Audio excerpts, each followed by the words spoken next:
Assalamualaikum warahmatullahi wabarakatuh. Selamat pagi anak-anak. Apa kabar kalian hari ini? Semoga bisa mengikuti pembelajaran dengan baik ya. Sebelum kita mulai pembelajaran hari ini, kita berdoa dulu ya. Anak-anak, pelajaran IPA kelas 7 kita awali dengan materi pada bab 1, yaitu objek IPA dan pengamatannya. Pada bab ini ada beberapa istilah penting yang akan kita pelajari, yaitu 1. Pengamatan, 2. Pengukuran, 3. Besaran pokok dan besaran turunan, 4. Satuan dan sistem satuan internasional, 5. Konversi satuan. Adapun tujuan yang akan dicapai pada subbab ini adalah 1. Siswa dapat melakukan pengamatan terhadap benda-benda yang ada di sekitarnya. 2. Siswa dapat mengetahui yang termasuk objek IPA. 3. Siswa dapat melakukan pengukuran sebagai bagian dari pengamatan. Kita mulai dengan pengertian IPA. Apa itu IPA? IPA adalah ilmu yang mempelajari segala sesuatu yang berada di sekitar kita, baik yang hidup maupun yang tak hidup. Secara garis besar, IPA dibagi atas 4 bagian, yaitu 1.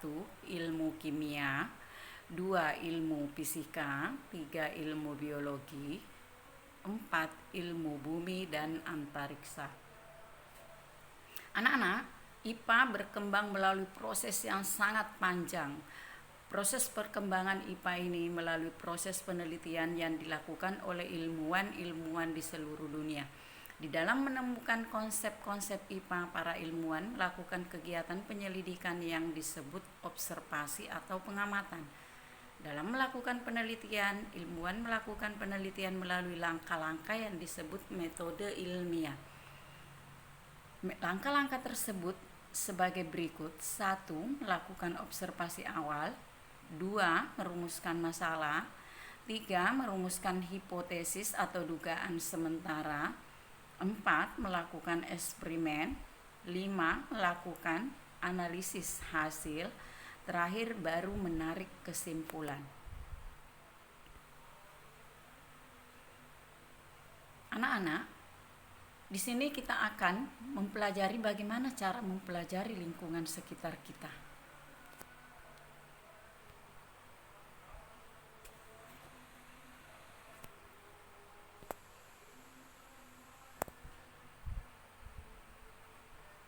Kita lanjut. Disinilah peranan penyelidikan IPA. Penyelidikan IPA itu melalui proses seperti 1. Mengamati. Mengamati di sini melibatkan panca indera.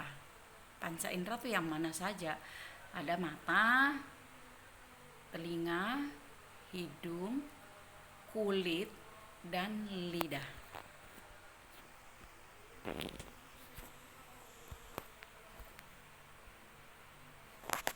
Lanjut. Yang kedua, membuat inferensi, yaitu menjelaskan pola atau hubungan antar aspek yang diamati serta membuat prediksi atau perkiraan. Setelah itu baru dikomunikasikan atau disampaikan. Ada beberapa sikap yang harus dimiliki oleh seorang peneliti, diantaranya 1. Harus teliti, 2. Harus sabar, 3. Mempunyai rasa ingin tahu yang tinggi, 4. Bersifat objektif, dan terakhir tenang. Kita lanjut. Apa sih objek IPA itu? Objek IPA adalah seluruh benda di alam dengan segala interaksinya untuk dipelajari pola-pola keteraturannya. Apa saja itu? Objek IPA itu bisa dilihat dengan mata biasa, ada pula yang tidak bisa dilihat dengan mata biasa. Contohnya objek IPA yang tidak bisa dilihat dengan mata biasa yaitu objek yang sangat kecil, contohnya virus dan bakteri. Kemudian ada objek yang sangat besar seperti matahari, bumi, dan benda-benda di luar angkasa.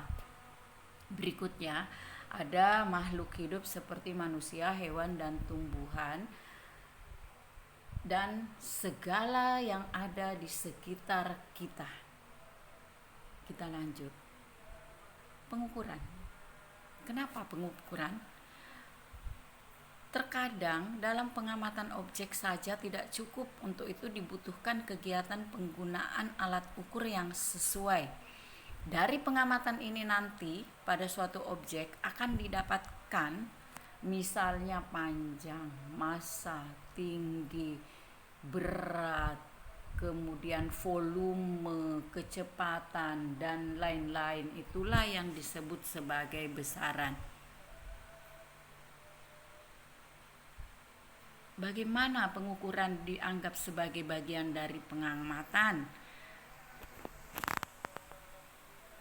Kita awali dengan pengertian pengukuran dulu. Pengukuran adalah membandingkan suatu besaran yang diukur dengan besaran sejenis yang dipakai sebagai satuan.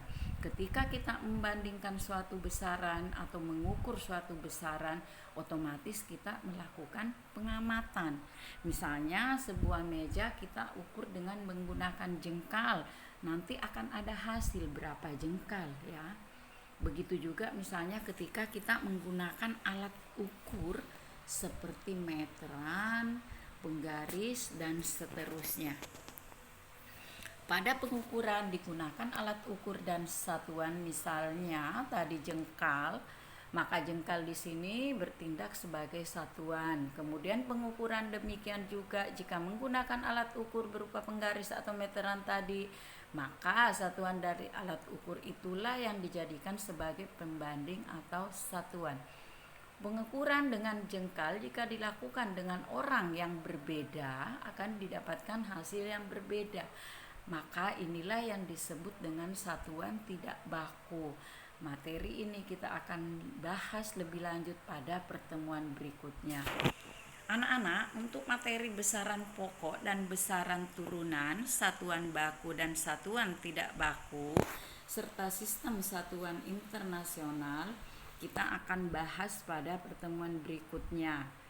Jadi, nanti setelah ini akan Ibu kirimkan lembar kegiatan yang bersifat mengamati benda-benda di sekitar.